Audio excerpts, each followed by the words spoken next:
This interview is brought to you by O2 Vape, your premium source for innovative vape pen technology, including the exclusive Flip Platinum. Enter promo code MyMMANews at www.o2vape.com for 20% off your purchase.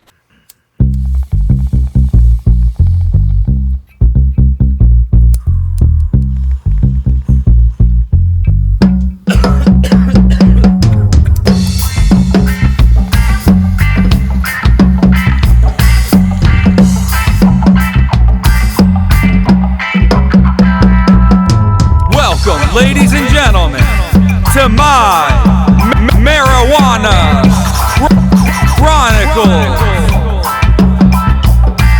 the show that brings you cannabis activists competing inside the cage from around the globe.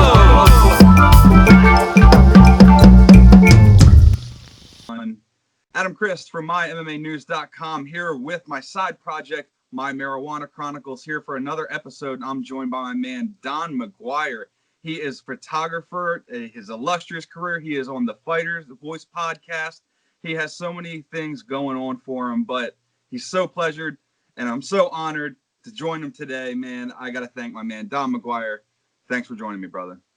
Oh, no worries, homie. You know, it's an honor for me to do. You know, I actually like to go on a different show from time to time because we live in a world, man, as journalists, we live in a world that's kind of, everybody thinks it's very vast, but it truly is really small in some aspects. And the trust aspect of that is even smaller. It's not a circle, it's a dot. And you just happen to be one of the dudes I trust, bro. I appreciate that, man. And like I said, same goes for you. Actually, we spent quite a bit of time yesterday on the phone, and it wasn't anything that was recorded. It was just like we were talking, just a bunch of two homies rapping it out and just talking about fighting and sharing stories, man. It was a good time. So I'm glad we're sharing some time on camera, on record, and to discuss two of our favorite things, fighting and chronic, man. Oh, most definitely, bro. I love this topic. You know, it's something that sits in my heart, and I think it's something that a lot of people in society, you know, over years have misconstrued and manipulated into an aspect that it shouldn't be. I think a lot of lives were changed because of the way society looked at marijuana, and I think times are changing. I think we got a president now that truly understands the aspects of what marijuana can do. He wants to take it away, you know, federally. My state just went legal medicinally. California's been recreational. Colorado's been recreational. I think there's a lot of things that can go into it and a lot of benefits that come from it. You know, as I told you, I was basically a patient of the system, being on methadone, morphine, and this prescribed by doctors due to the injuries and things that I've been through with my 200 plus surgeries. And I found at a point in time that I didn't want to be the man that was at the end of the bed drooling.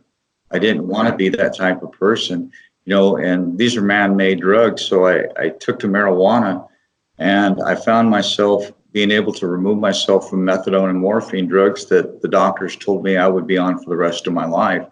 Well, come to their dismay, with the help of marijuana and different attributes in that aspect, I no longer rely on pharmaceuticals to remain pain-free. I rely on CBD.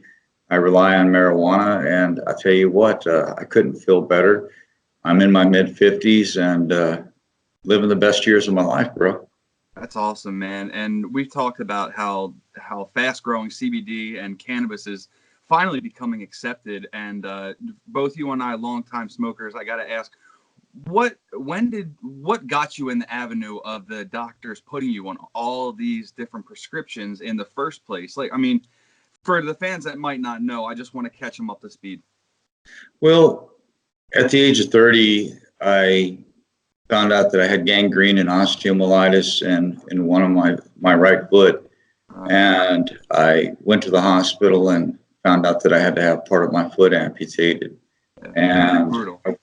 I was already in amputation because I'm a vet. And so it's like the diabetes decided that it just wanted to take over my body at that time. I spent that part of the year, most of the year in the hospital, understanding and going through all these issues that came apart with that.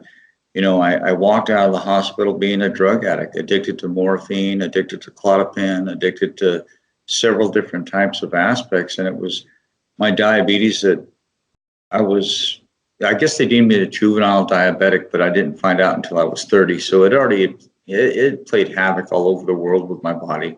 Yeah. And one day, like I said, several years into this and several different types of narcotics, I came to the realization, man, I want to be coherent. Yeah. I don't want to be a blubbering idiot, man. I don't want to be drooling on myself and, not know where I'm at all the time. So, I've been a long-time marijuana user, but the aspects of CBD and different things were underground back then. But, I had aspects of getting them. I utilized marijuana, and the doctors kept telling me that I was going to end up killing myself because, getting off these drugs, that's what it would do. But, here I'm living proof right in front of you, man, that you can get off pharmaceuticals. I think pharmaceuticals are an aspect that everybody makes money off of, that everybody has their hand into and doesn't want to admit the truth. You look at marijuana, it grows from the ground. The food we eat grows from the ground. So are you going to tell me that marijuana is bad, but yet, whatever else grows out of the ground, pineapples, bananas, whatever, coconuts, all, whatever you eat, are you going to tell me that's bad too? That's going to kill me? So why would I take a man-made product? Yeah, these synthetic concoctions that they mix up for you. Almost definitely, when I can take something that God created, that God planted on this earth, that it was here long before we were. This is what people don't understand. Marijuana was here before we were. Hell, back in the Stone Age, the dinosaurs were probably eating and getting a little grip on. Can you imagine that, dude? Fucking tripping out. That'd be something. So yeah, man, I gotta ask, at what age did you start smoking and then realize on top of that it was actually beneficial for you? Like you said, you went into the bad end of it as far as you didn't want to be on the hospital bed drooling, you didn't want to be as far as, the medical patient. But what age got you into it, and when did you decide it was medically for you? Okay, recreationally, as most of the people in the United States and across the world, I got into it around 13 years old, 14 years old.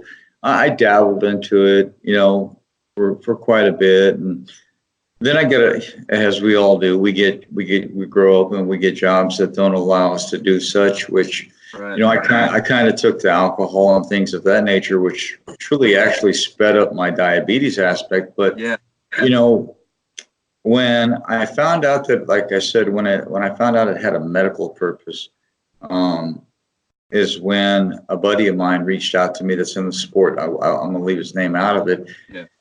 Reached out to me and told me, hey, bro, you need to try this, because they saw me dwindling away. I mean, I had multitudes of other problems. I had to have, 10 feet of my intestine removed, part of my, spleen. I had my gallbladder, my appendix, a feeding tube put in. All of this was all at one time.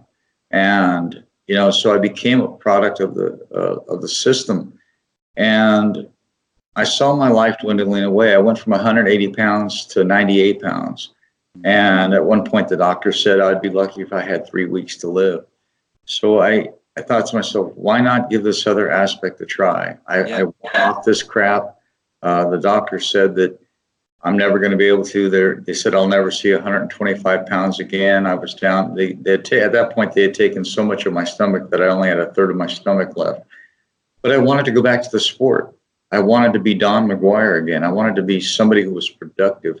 So I started taking these underground CBD aspects and smoking marijuana again. And slowly but surely, within like a 3-week time period, I was able to get off of the pharmaceuticals. And I noticed this huge change in who I was. I felt healthy again. Even though my body didn't look healthy, I started to feel healthy again. I started to feel aspects about caring. I had thoughts again. It was a trip because I was basically a zombie under the system on the medication.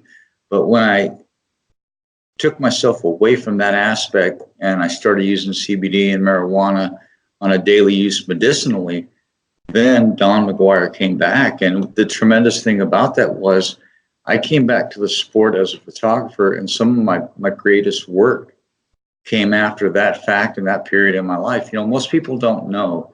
I shot, I think it was, I don't know if it was Zach Cummings' pro debut for Fight Night Returns, but I shot that with 457 staples in my abdomen.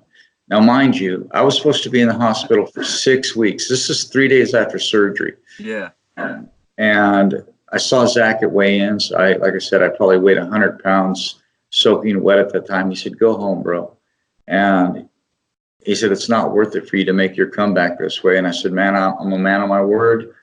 I'm going to shoot the fight." But I'll be honest with you, man, if it wasn't for the little vial of illegal underground CBD in my pocket and a couple of joints, I never would have made it through the fight. I mean, I did that on no narcotics whatsoever. It was all natural medication through marijuana and CBD oil. And I made it through the fight. My doctors wanted to be there, but because they've never seen anybody so stubborn as me, because like I said, 6 weeks in the hospital was what I was supposed to do. And I said, either you take this stuff off me or I'm taking it off me and walking out. But it truly did. It gave me back my life, man. It gave me back something that I love. It gave me the opportunity to make fighters shine again. Yeah. So if it wasn't for, you know, medical cannabis or the hidden CBD aspects, I wouldn't be here, because at one point in time, back in the day, I found a doctor that kind of believed into me, and I can't remember that it was Marinol tablets, and it was the first time that the pharmaceutical I can't even speak. I'm screwing up now on your show. The pharmaceutical corporations decided that there was a medical aspect, and they created Marinol. Yeah. And the only thing I didn't like about that is they didn't know how to fluctuate the milligram or micro doses in it. So it was quite a heavy sedating drug. So it was a little too much for me to handle at that point in time. So I went back to the underground CBD and natural marijuana usage. But yeah, it did. It gave me my life back. It gave me the opportunity, like I said, to make fighters shine, to bring fighters to the show, and, you know, allow them to share their stories and testimonials in life.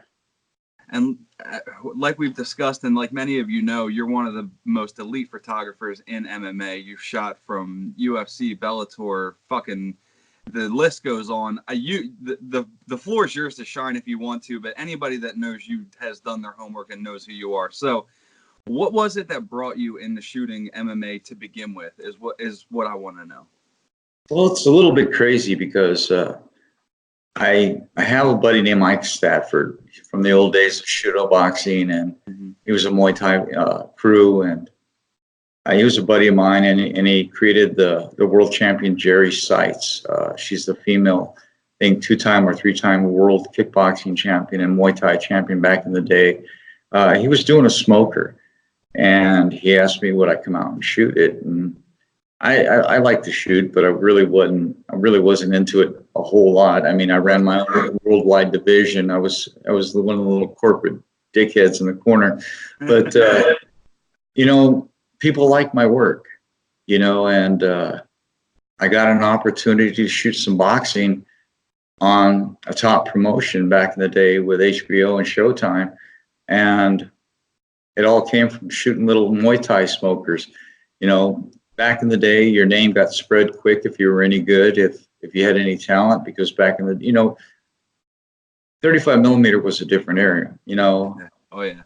And you know, these people nowadays that shoot with these digital, we're not photographers anymore. We're digital imagists. But anyway, back to my story. I started doing that, and I got my start in boxing, and then I correlated to Pride and Glory, and then to the UFC. But I continued to shoot all aspects, and I at that time I dedicated a lot of my work to the youth and USA boxing. And I always, it's something about me that coming from nothing in life, I always wanted to give back.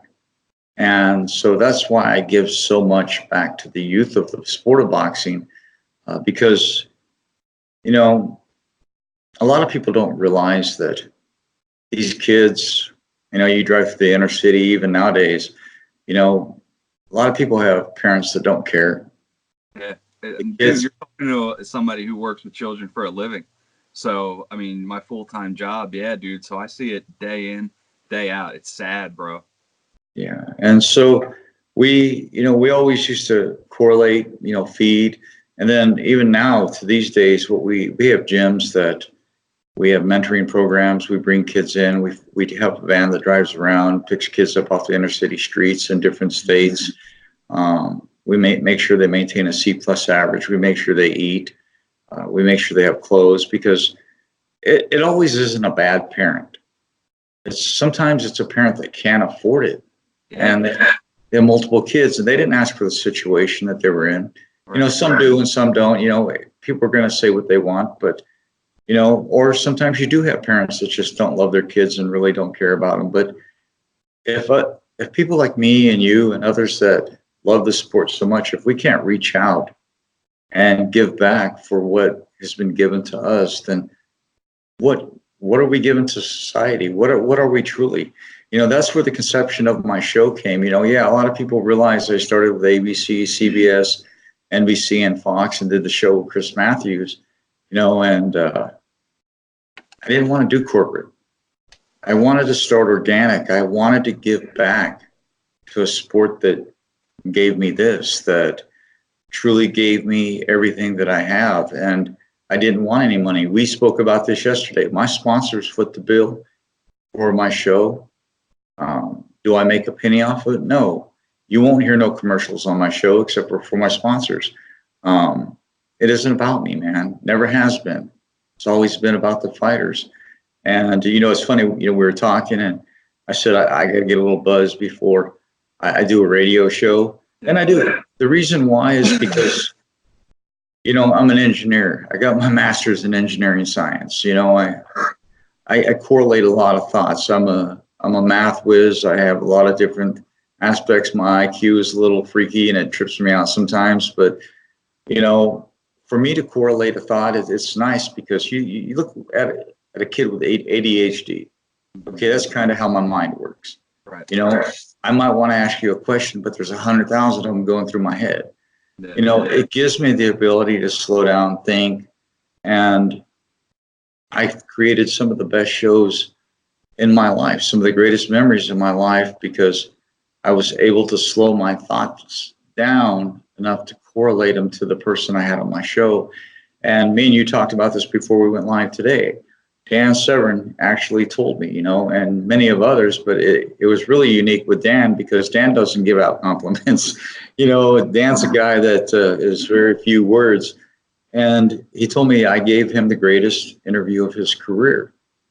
Bro, that meant more to me than shooting the biggest fight. Yeah.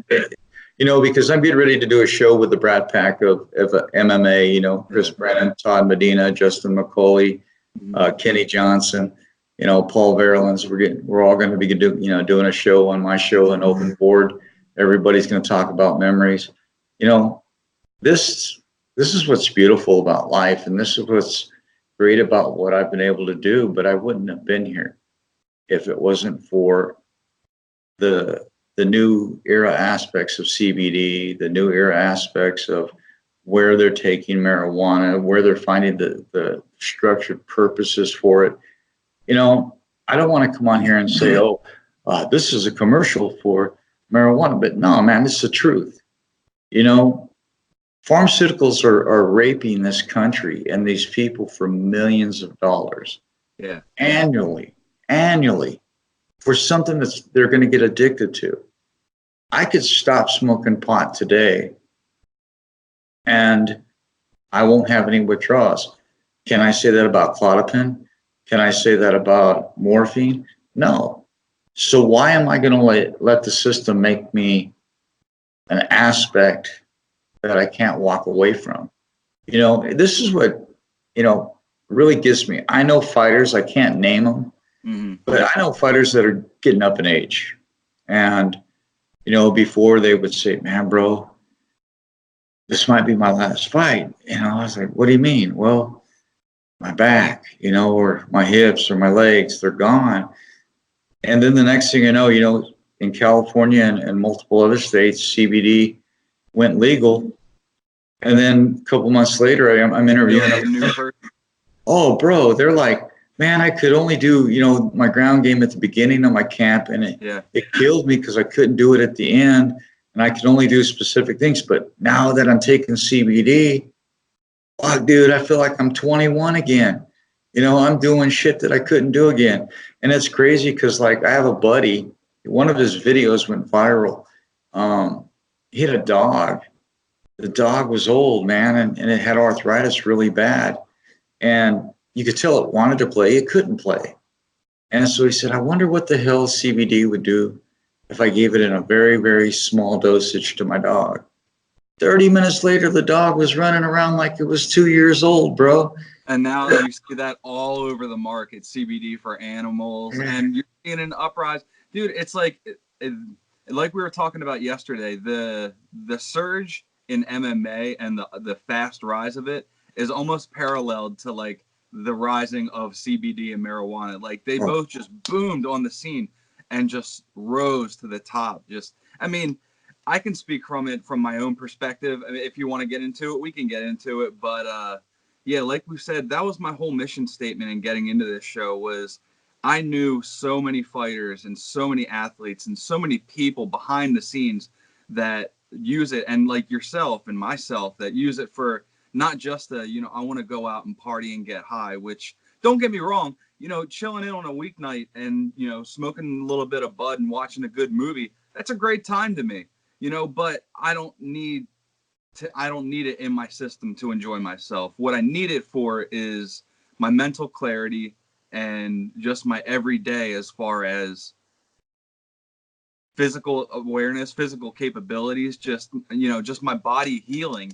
And yeah, man, well, let's put it in a subjective aspect so everybody could truly understand. You work a long, hard day, you come home, you want an ice cold beer. Some of us don't drink. Some of us work a long, hard day when we want to come home and smoke a bowl. It's no different in many states. I think 16 states now, you can legally smoke marijuana. The thing of it is, it's regulated like alcohol now. If you get caught behind the wheel, you're getting a DUI. I'm cool with that. 100%. Yeah, I'm 100% cool with that. Hey, man, that's protecting others. But any type of impairment. But if I'm on them pharmaceuticals, legally I can drive and I can't get a DUI. Yeah. See, because it's prescribed from a doctor. All they can do is they can write me a ticket, but they can't give me a DUI. All they can say is reckless endangerment or whatever, but I'm not going to get a DUI. I'm not going to, be $10,000 out of my pocket having to do 1,200 hours of community service. So why is it acceptable for people to take? Man, dude, I was on 120 milligrams of morphine a day. All right. Most people can't even handle 5-10 milligrams of morphine a day. Okay, so why is it acceptable for me to be on that and methadone and get behind the wheel of a car? Yeah, that sounds like a terrible idea, but yet it's okay in other people's eyes. Yeah, and the government's eyes. Yeah, we can go on for days about it, but I want to talk about as far as where you think we're standing as far as marijuana and CBD in the sport goes. Do you think THC is eventually going to be a little bit more accepted? CBD across the board, it's already there, man, and it's flourishing. But do you think THC is going to be on the board next? Oh yeah, most definitely. I mean, we've seen it with Nate Diaz's last fight, smoking a spliff, right up there during public workouts. The thing of it is, it's so accepted. This is a fine line though, man. But I think the athletics, Nevada Athletic State Commission, USADA, and all these have already created an aspect of the Nate Diaz and Nick Diaz rule. You could do it, but if it ain't in your system, we're not going to say nothing to you about it. But I see as the states are going recreational, I see it being allowed. I think it should be allowed. I've been in this sport a long time. I've seen the pain, the trials and tribulations, man, the heartache, the adversity these fighters go through. And, you know, and one of the world's most grueling sports, dude, where if you would think anybody fucking needs it. yeah, I tell you what, if I caught a knee like Masvidal gave, old boy, I guarantee you, I would want a bong load after that, or I'd be hitting my vape pen, bro. You know, that had to be a hell of a headache. Yeah. but you know, I bet you Masvidal hit that bowl right afterwards in celebration, like, and watch that on replay 15,000 times. Yo, bro, check that out. Oh yeah, you know it. You know, but you know, for a long time, the Diaz brothers were criticized for their marijuana usage. Yeah. But yet they still are two of the top competitors in the sport. And not just that, they're busting out triathlons, and they're doing so much good for other aspects of other sports and dieting and everything. And so jiu-jitsu, everything. I mean, yeah. It sucks that they're so dimmed and shaded upon because of, wow, they smoke pot. Like, let's get into the times, man. We're going into 2020 soon. Well, I mean, hell, if you want to look at it that way, our grandparents were drug addicts, bro. I mean, in the 20s, they put cocaine in Coca-Cola. Cocaine was used to, you know, numb your gums when you had a toothache or whatever. It was put in just about everything back then. You know, I think sometimes society is too hypocritical, but I think society this time has truly opened their eyes. And I think that THC should be allowed. The federal law should be taken away. I think it's an aspect that, like I said, man, it comes out of the ground. You know, name anything else other than poison ivy or poison oak or whatever that, you know, it's just something that needs to be allowed. It really does. I mean, I don't know. I don't call them warriors, but I call them gladiators. But I tell you what, to see the aspects of CBD played in their careers, and it's given them now probably where I would have said, oh, you got maybe 2-3 years left. Now I'm thinking 10 or 12 more years left in this. You know, and people easily fighting in their 40s now, where people in their early 30s before, let's say 10 years ago, they were considered late in their career. Now the number keeps getting pushed up, bro. Yeah. You know, Dan Severn, a lot of these guys, they all have CBD companies now. They all push it. You know, I think it's a great aspect. Now I just think that the sport needs to not, you know, create more than just the Nick and Nate Diaz rule and allow marijuana usage and THC usage, you know, in the sport. I think it's a brutal sport, as you say, to begin with. You know, why should they have to reach out to the doctor for pain medication when they can have something organically? Absolutely. Now, here's another thing I wanted to talk about. It's like the black sheep that's going around right now with vaping. What's your thoughts on that, with all the hoopla of the THC cartridges and the black market cartridges? And I'm sure you've seen everything on the news. What's your take on all that as an experienced smoker? Well, you know, it took me 1.5 years to first do my first shatter or crumble or whatever in that aspect. And all of a sudden the vape was introduced. And I got to tell you, it was a little leery at first. I was like, you know, but I tried it and I liked it because you could create your dose. You could, you know, limit your intake. You could allow, it was more of a proverbial aspect to it where you can control how much the intake was. And I like that. I like that aspect of it. And so I started, you know, vaping myself. And, you know, I'd get to an event and I know at the end of the event, I'm going to be hurting because I'm shooting 8 to 12 fights and I'm in my 50s. So it was like, you know, I'd hit the vape before I start shooting because it made me a little bit more flexible, allowed me to do whatever. But I was, you know, completely coherent. Yeah. At the end of the fight, before I started vaping, if I sat down, it'd take me 45 minutes to get up, and I'd have to have somebody help me get up. I'd hit the vape after shooting a fight. I didn't have to have anybody help me get up anymore. I was able to do really, I like the aspect of vaping, but with anything, there's going to be black market aspects. Yeah. I think if under the right controlled environment, the sale of cartridges should still exist. I don't think they should outlaw vaping like they're trying to right now. I do realize that some people have got in and created a black market aspect to this side of the THC realm, and it's disgusting because why screw something up that is now being allowed? Why are you going to put something and try to put an aspect into something that is about to be decriminalized and create an issue with it to where now people are going to start second guessing things? That's where my problem with the vaping issue is. What happened was there was a lot of counterfeits put out. Yeah. A lot of people lost their lives, and should that be blamed on marijuana? No. That's blamed on an individual. If you buy from a reputable dealer or get your cartridges from a reputable medicinary aspect, then you're going to be good. Yeah. Just like with anything, you can't just buy anything off the street from somebody you don't know. I mean, so that's going to be perplexed. But I think vaping is the future of THC usage. I really do. I like it. I condone it, and I on the road. I truly, that's my main source. I like that aspect of it because I don't have to carry all my utensils with me to do whatever.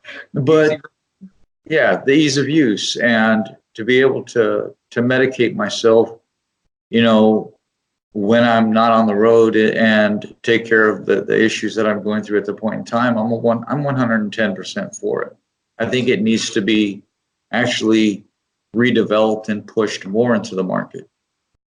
Yeah, I think honestly that's where I obviously with mainstream media, as everybody knows, they're just going to take their view of it and skew it how they want to skew it. But the worst part about something that's going so good is there's always going to be the greedy people that want to dip their hand and make the extra buck or push, and that's essentially what it is they're putting extra shit in a product that would be 100% quality product, but because they want to make it a little slice to thin it out to make their more, little bit more bang for their buck, they're getting a bad rep for the ones that actually take the responsible route. And it's a sad thing to see, man. It really is. Yeah, it truly is, but I think that aspect is going to get cleared up. And yeah, I think that's a minor speed bump. I think it'll be taken care of real soon. But I think a lot of people are making a bigger deal. I mean, obviously with health, it's a big deal. But I mean, if you want to talk about health issues, cigarettes are still being sold out of the masses, and the proof's in the pudding right there. How many people die of tobacco use a year? So I mean, if you want to talk about health, then we can go that route. But I want to talk. Yeah, on that fact, we could go to Jamaican Queens, bro, and we could buy some counterfeit cigarettes all day long. So, and I think that's where a lot of the shitty CBD is coming from, man. Is like a lot of the gas station CBDs that you see it on the random bodega corner shops that are just like, we have CBD here, but why? Oh, I mean, I was on vacation with my wife a couple weeks ago in the mountains in Pennsylvania, and dude, I didn't know video stores still existed, like Blockbuster. It wasn't a Blockbuster, but it was like a home video store, and it said CBD sold here. I'm like, what the fuck? How does that even correlate? Like, that would be the last place I would want to go to get my supply for CBD, bro.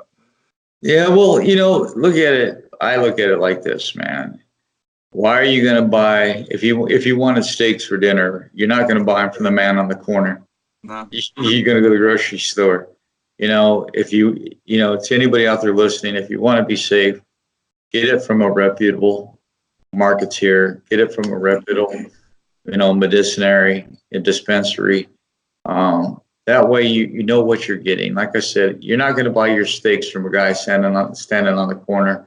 So why buy a product from somebody you don't know standing on a corner or someplace that you're not sure about?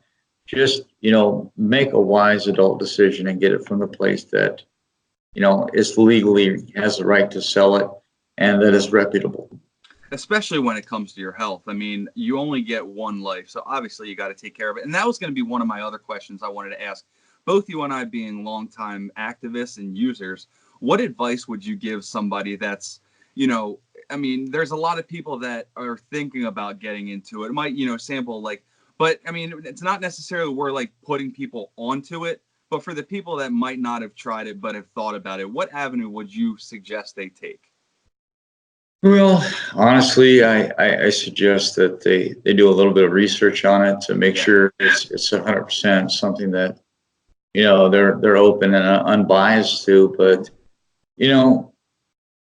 I I think that trying to smoke it, and the bud form is the best introduction for anybody. Mm-hmm. You can roll a joint, you can load a bowl, you can take a hit, see how it makes you feel, see if it's something that you enjoy. But I think if you do that, I think you're going to find that you find an aspect that is different than what you actually think. You're going to find something that can, take a bad day and create a better one. Something that can be regulated by yourself. And when you're having a headache or, your arthritis, or you get your hand slammed in a door or something like that, and you're dealing with pain, instead of reaching in the medicine cabinet, you could take a smoke off a couple joints or a bowl and get the same pain relief without putting all the poisons and toxins in your body. Using something natural, I think is the best way to go. So if I had to say to somebody that's never done it before, try it. I mean, it's truly going to be something that you'll get a greater understanding of, that will blow your mind. It truly is. I live by it, bro, because I mean, if I didn't have this aspect correlated in my life right now, I would still be that guy sitting on, 3 wafers of methadone a day, 120 milligrams of morphine a day. And I'm not. They said I would never see it past 125 pounds, dude. I'm sitting at 183. Look as healthy as, I mean. Yeah, bro. Trust me, don't let me buy a taco truck. but that's high or not, bro. A couple joints, huh? Oh, bro. That's the other thing. People with anorexia. I saw the study the other day that people with anorexia. Yeah. See, most people think it's, they see themselves in the mirror and they think they're fat, so they don't eat. Well, there's a lot of aspects of anorexia that aren't that. Your body is just designed in a different way, and it makes you not want to eat. It's not that you don't want to eat or you see yourself as being fat, but it's a medical issue. It's a condition.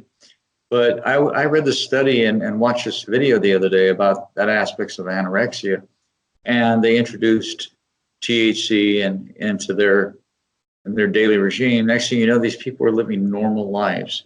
Yeah. They put weight on. They're able to eat. They're able to keep food down.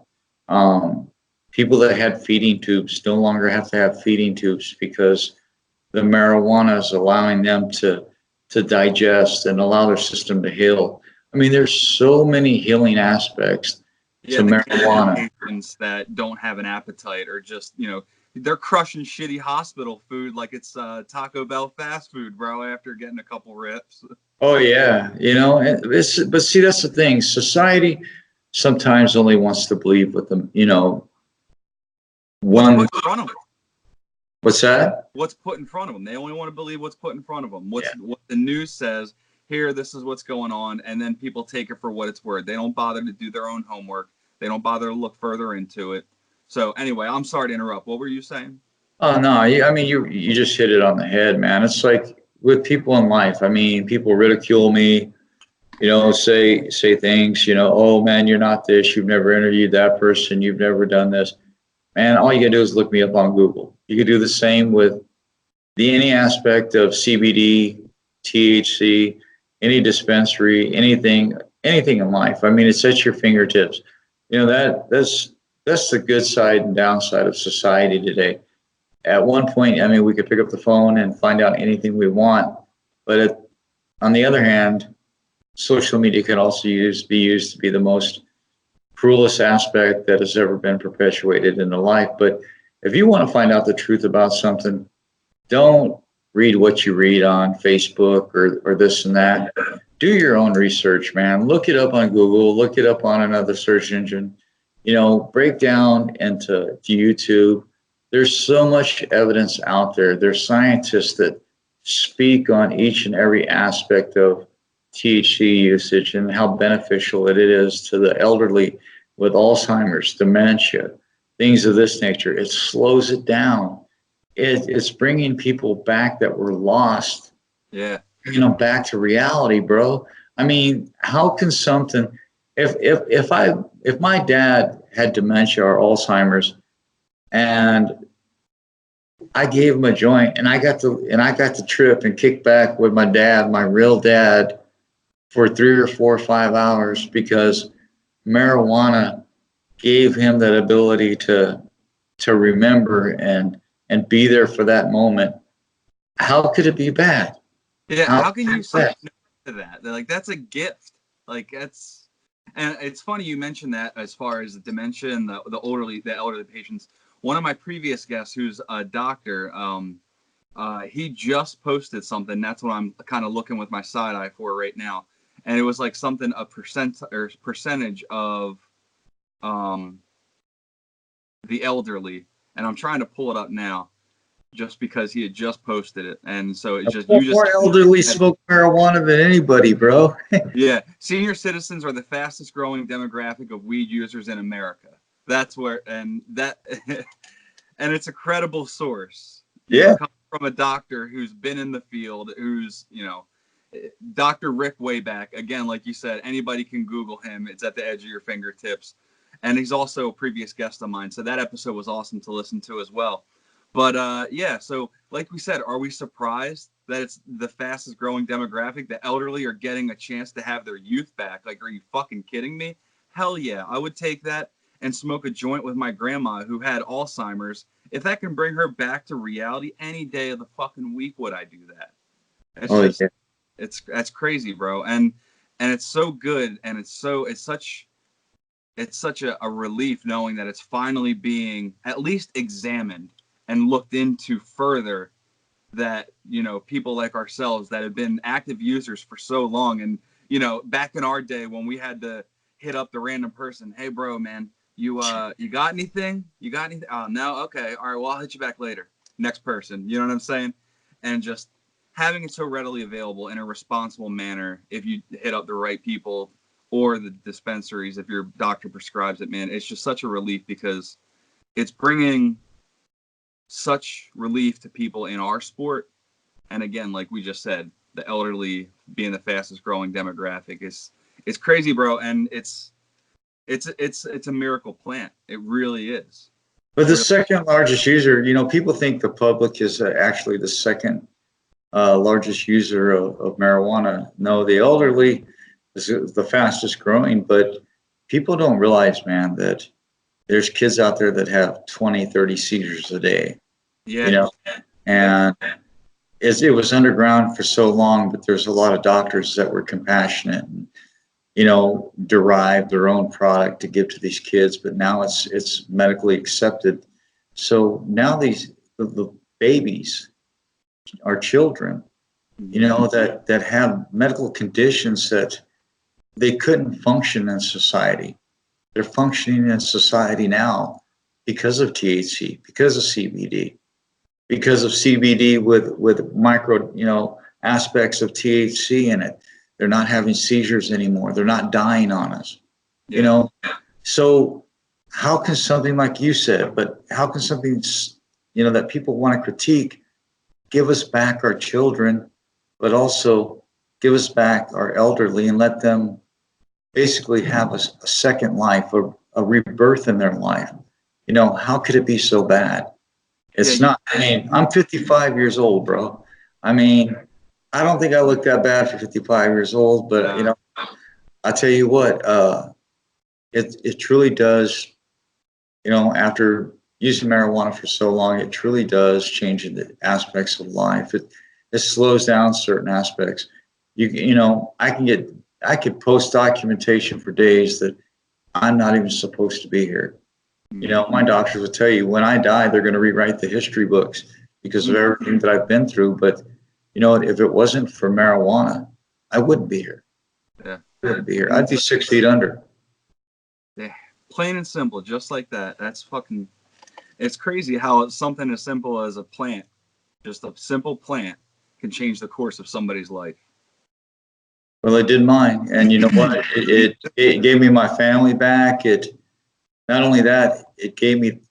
See, people don't understand. I didn't get into the Hall of Fame until the second part of my career, and that was after I'd already lost my leg, part of my foot, had a feeding tube, all this other, and then I found marijuana, and I was able to come back into the sport, and my greatest work came after that. If I had a chance to go back and change it, I wouldn't. Yeah. Because what I've created after, certain losses in my life and what marijuana gave me back as far as being able to capture the future, the legends, the aspects that I want to capture in life, it gave me my second purpose. It created, the greatest work that I've ever given, not just in photography, but in radio. Some of my greatest shows come from when I'm high. And you know what? Anybody can say, oh, well, he's just talking all on one side. No, man. I mean, I've interviewed top tier aspects of the sport in all genres, from boxing to Muay Thai to MMA to Jiu-Jitsu. And I tell you what, they all say, man, I've given them the best interviews of their career. Does it happen every time? No, because that's life. But you know what? I wouldn't have been able to do it at all. Right. If it wasn't for me finding the medicinal aspect of marijuana.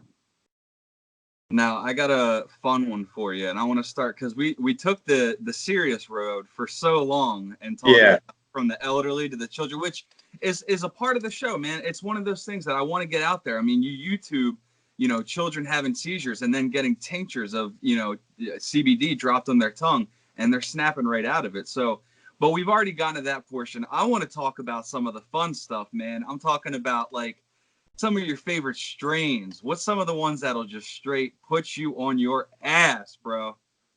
Kimbo Kush, bro. I love it, man. It's a trip. Yeah. I went out when I was out in California for Bellator 199. We stopped off in Sacramento, and I went in there and we were waiting to get in the back, and I saw a Dreamsicle and I saw Kimbo Kush, and it was Blue Dream. And I tell you, it was like I went in there and I was the last day with my sponsor. And I was like, I told the lady, I said, man, I want something that's going to create memories. And she said, then you got to have the Kimbo Kush. And oh my God, bro, that was just like, it was heaven, man. It was like, it was probably one of the most best tasting strains that I've ever had. It was, and it was also named after the man himself, Kimbo, so, I got to shoot the last 11 fights of his career. I got to ride around with him in limbo. So smoking Kimbo Kush was kind of like a coup d'etat to the man, but that Dreamsicle, and I got to tell you, I'm like you, man. I really like indica, See, what's crazy, man, most people don't realize is because I'm as old as I am, I started smoking when I did, Sensimilla, Thai stick, brown sugar Thai, granddaddy perp, things like that. I watch people nowadays ridicule those strains from the days and they say, oh man, that looks like dirt weed, that looks like Reggie. But they need to realize, man, if it wasn't for those strains back when I was getting 3-finger lids for $10, give my age away, but they wouldn't have some of the strains that they do today. I mean, some of the old strains are still my go-tos, man. Like Purple Haze, I still love. Fucking Northern Lights. Oh man, I'll get that all day. Sour Diesel. oh, White Widow. Yeah. White Widow, that's another one. Yeah, Yeah. see, there's something to be said about the OG strains that I thoroughly enjoy, but there's so many hybrids these days. It's absolutely bananas. Well, if you want to talk hybrids, my favorite stuff as far as hybrids is the shatter or the crumble. I like getting the hybrid aspects of that because, man, the intensity, the self medication, it's cleaner. It's just a different level, man. It's just I really like it, man. And I'll tell you, like right now, I think I've got some New York sour diesel crumble, and it's pretty fire, man. And I like the avenue that you can choose your choice. You can choose your strain. Yeah. Because, one strain isn't going to be for everybody. Absolutely. But, going back to pharmaceuticals, but that one methadone tablet is the same. It's got to be the same for everybody. But with marijuana, you've got a choice on how you want to self-medicate yourself. Mm-hmm. And that's what's tremendous about it. You could take a strain that has less THC in it. You go to sativas, you do different aspects. There's one that isn't going to make you tired. There's an aspect that's going to put you to sleep. I mean, you have your choices. Whereas in, the pill form or the prescription form, you don't have choices in that aspect. So in reality, bringing up the strains really is a way of choice. It's freedom. It's freedom away from one set aspect that we've had to live with our whole life. Absolutely. Yeah. Well, I mean, the list is right there when you go on a dispensary. Anybody you ask, like, hey, man, I've been having trouble sleeping lately, but then when I wake up the next morning, I'm feeling a little draggy. And it's almost like they're damn botanists. And they're like, oh, okay, well, I can suggest this for you. And I can tell you 9 times out of 10, they're probably right. And so, I mean, the advancements, the technology, the knowledge that's gone into it, and the improvements throughout the years is just, like you said, the freedom that we're getting now is like something that we've never seen before. I mean, I know you're a little bit older than me, but so a little bit. You're a year older than my son, bro. I'm old enough to be your daddy. Oh, he pulled that one on me, but I would still love to smoke a J with old Daddy McGuire. You know what I'm saying? Oh, that's what I'm saying. Hey, I wouldn't kick. It's funny. Back in the day when I started shooting concerts, because I do shoot concerts. I'm not just a fight photographer, and that's what I try to tell everybody. I'm not just a fight photographer. Back in the days, getting high with aspects such as Wiz Khalifa to the Lunatics, and it's really cool when the Lunatics have their own Blue Dream strain grown for that specifically. And I tell you, it's fun, man. It's been a fun ride being in all different genres. And I tell you what, it's like with alcohol and everything else, man. Be responsible with it. Look it up, do your research, find out what's right for you. But what I love about where we're going in this generation is it's not just, and I want people to understand, because I think they misconceive this aspect. It's not some dude that they think that's on a street corner that is creating this aspect. No, there's hundreds of millions of dollars behind this. There's scientists that are creating, the aspects and the levels that are putting this into the market, as far as the dabs and things like that and the cartridges. But this is governed. This is strictly governed by medical professional scientists, people that truly have dedicated their life to this. You're not getting a product that is just being pushed through a dispensary that is created by Joe Bob or, Inspector Number 4. No, this is actually going through rigorous testing, got professionals that are well versed in the usage and the aspects. This is probably one of the most highly regulated products in the market. And people need to know that it's not just coming from Joe's Market down the street and nobody looked at it. This is more regulated than any other medical aspect or recreational drug in American history right now. Absolutely. And I mean, just like with everything else, there's going to be people that try and abuse, take advantage, but people need to realize that we're in the next generation of healing, and marijuana, I'd say, is the number one start of it. And and I mean, I honestly, like you said, it changed your life, it changed mine, man, and I have nothing but good things to say about it. I want to start wrapping it up, but a couple things I want to touch on real quick. Some of the most fun times that you've had while being stoned and at the cage with fighters. Don't drop names. We respect confidentiality, but you're one of the people that can go. I mean, you and I both know when we're at a fight, we have the access. We can go in the locker rooms. We can do this. We can do that. So we can do a lot of things and see a lot of people that most people can't, and see what goes on behind the scenes. Drop a couple funny ones on me, bro. Man. Oh, man.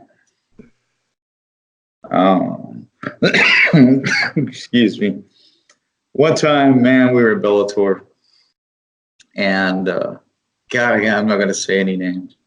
And we were vaping, and we were cage side. We were already inside the building, and we're sitting there vaping. And the head of the promotion is starting to walk towards us, and me and three other truly 1% aspects of the sport are sitting there vaping, bro. And the promotion owner and the head of the television network start walking over our way, and just as I'm hitting the vape, and it happened to be an indica, so it was very, very pungent. And man, one of the greatest aspects of the sport looks at me and he says, "Bro, blow that straight up. I hope they don't come this fucking way." And I was like, I looked over and I about swallowed it, choked on, and I didn't know what to do. It was crazy, man, because here you got two of the most influential people in the sport, right? And they pay you, and they're walking your way just as you take this massive rip off a vape, and you feel bad because you're with three of the top tier aspects of the sport that are standing right there vaping with you, and you don't know what to do. But that was one cool moment. Then another cool moment was, oh man, one of the greatest individuals in my life. If anybody follows me, they're already going to know who this is. One of my wall cover pictures says the Cheech and Chong of MMA. I know what you're talking about. But it was totally dope the first time that me and this individual, because he said, "Man, you want to go grab a smoke?" I was thinking, a cigarette, because I smoke cigarettes now and then, and he goes, "Man, what are you doing over there? Come over here." And we're in between the satellite trucks, and we go around the corner, and he pulls out a great big fat bomber joint. And I had known this individual for years already, bro, and it was like, holy shit, man. I'm getting high with one of the most legendary people in the sport. And then people gave us the name, the Cheech and Chong of MMA. And, I love the moniker, man. I'm glad it's there. We still vape to this day. I don't know, it brought us closer together, man. It was like, we're already inseparable. If you follow my career, you absolutely know who I'm talking about. I know 100%. But it created an aspect that truly made us blood, not just homies. And that's what the sport is, man. I want to commend you. When I decided to do the show, I probably get 30, 40 show offers a week. Yeah. I don't go on anybody's show. Mm-hmm. I don't really give too many people relevance. Uh, the people that call me want to, sponsor me. I generally give them 5 minutes. It's not that I'm an asshole. It's just that this sport is so ongoing. It's so constant, and when I spoke with you, I found in you a young man that was very versed in what he does, very passionate about what you do. And I saw kind of a glimpse into myself. And no, I mean, it's the truth, bro, because there's 100,000 shows out there, Mm-hmm. Oh, yeah. And unless you make you different Mm-hmm. and correlate yourself different, then nobody's going to pay you any relevance.